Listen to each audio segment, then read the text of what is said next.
Well, boys, this is a big moment for me because I'm never wrong. Except when it comes to this one thing. I know what you're thinking. It's not that cooked vegetables are terrible or that seafood is trash, okay? Those are both objectively correct opinions. What I was wrong about was Jungle Mew.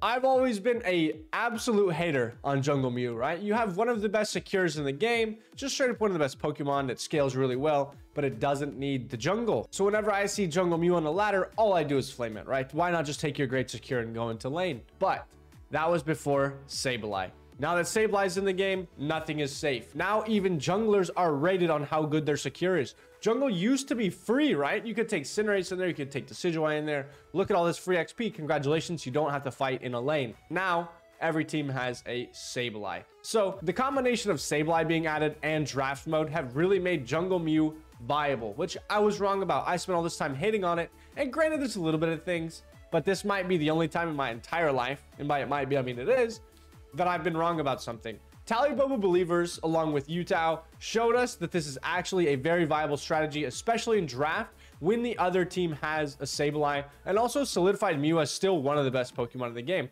So we're going to talk about that, what we saw this weekend in the Unite Rivals EU versus NA tournament. Now, first, let's talk about its secure, right? So historically, especially in remote stadium, you really didn't need secure in the jungle because everything was pretty much free. If you got invaded, maybe you lost one crab. Now nothing is free. Thanks, Obama. Which means characters like Cinderace, even Eevees, if you're gonna play Glaceon, and Decidueye don't get those guaranteed secures and that free XP in the jungle, which means bringing Mew in there is actually a viable strategy. We saw Utah fight off several Sableye invades, being able to secure a Baltoy and the blue buff at the same time, which is a really big deal when a Sableye is coming for both of them. So what this does is really it just puts one of your lanes ahead, right? Because if Sableye is not in a lane, he's in a jungle. Mew is able to pretty much deal with that on its own. If you lose a buff, it's not a huge deal as Mew. And then your laners are just at a numbers advantage in their lane, which results in having a really, really strong laning phase for your team. Now, like I said, some things that have made this really strong are draft mode and the introduction of Sableye. So the introduction of Sableye, like I said, you need more secure in the jungle, which Mew has with Electro Ball and Beam if you're going to be able to secure two things at once. And draft mode, you're going to be able to pick Mew and then see what your opponent is going to have, or on a less likely chance, you late pick Mew. But really, you almost always early pick Mew. And then if they pick Sableye, you know, okay, cool, we're not going to need to pick another jungler because now we have Mew.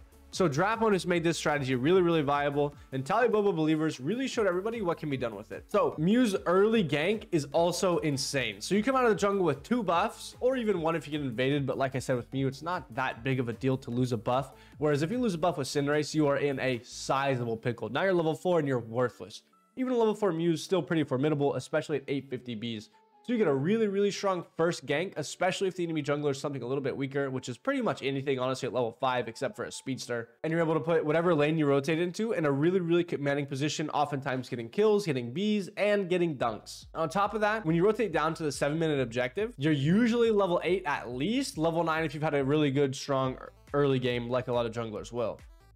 Now, Mew's ult makes it incredibly strong when it's going for secures. At 7 minutes, especially in all of that hecticness, Mew can just go invisible whenever the objective is close to needing to be secured and then beam it for free. There's nothing you can do to stop a Mew in its ult. So you're able to go invisible, you put out splash damage to anybody that's close to you, and you're able to secure the objective. So Mew jungle 7-minute objective is actually huge. And if the fight is going to draw out, you have Solar Beam and things like Surf and Agility for that massive range poke on Solar Beam, and then Surf and Agility for getting those boosted autos and just massive damage onto the enemy team, which really nobody except for Decidueye can outrange. And the other team won't have a Mew because, like I said, we're in draft mode, so you really don't get outranged by anything. If they do have a Decidueye, they're pretty easy to deal with as Mew with the Solar Beam and a boosted auto, and they're pretty much gone. And just going into fights for the whole game, Mew is almost untouchable if you play it right, because you're so mobile with your move switch as long as you have your passive ability off cooldown, which you should when you're going into fights at a high level.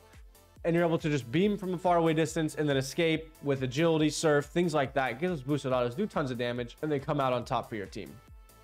And when you move into the late game, Mew is one of the best scaling characters in the entire game, especially if you're going to be stacking, which is very, very frequent on Mew. Solar Beam hits like an absolute truck throughout the entire game. And at the Ray Pit, if the other team doesn't have a good healer, which in draft mode you really should unless you're able to somehow steal both of them, then Solar Beam just pokes better than anything else. Like I said, maybe Decidueye can contribute or contest that poke level, but Solar Beam is going to be able to poke at everything from a really far distance and not be able to get anything returned back to them. And then you go in invisible with the ult, which really just makes it almost uncounterable if you're not able to pick it off early, because you're invisible, you can't be damaged, and you can beam whenever you feel like it. So good Mews are going to be able to go invisible and then come without secure without being able to be stopped. It makes this Pokemon really probably, I would venture to say, even the best Pokemon in the game.